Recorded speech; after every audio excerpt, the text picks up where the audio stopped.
Many Indigenous people have had their heritage stripped from them through residential schools and other forms of colonization. Some do not know family members or where they came from.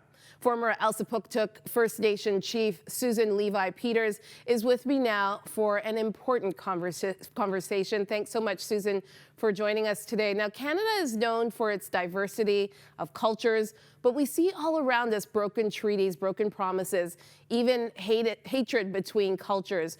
Where do you think this brokenness comes from? It comes from our history. Like, we don't know our identities because the Canadian history is different than our history that's passed down to us.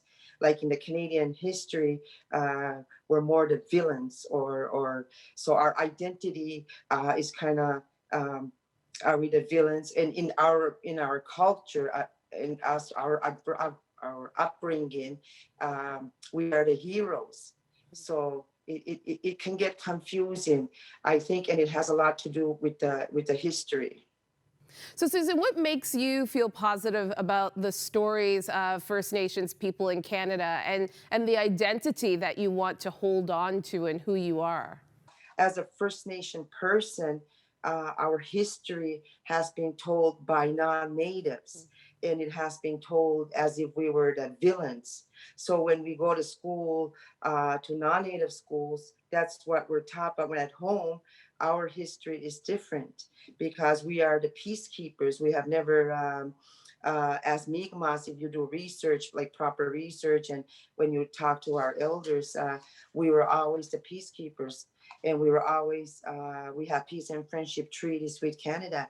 Our door is always open. So we've been multicultures, and is part of us, is who we are. And if it wasn't for multiculturalism, I wouldn't be sitting here because my grandmother is French. So, you know. That's such a beautiful point to highlight, that First Nations, there are so many identities within First Nations that make it multicultural on so many levels.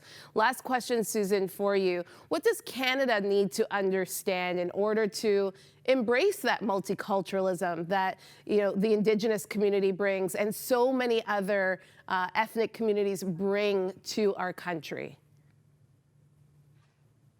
They need to understand that we are an asset, not a liability, and that we need to. Every culture and every nation has their own unique, own unique traditions, and if we embrace every one of them, you'll realize that we all have one Creator. We all have love. We all have hope. You know, so.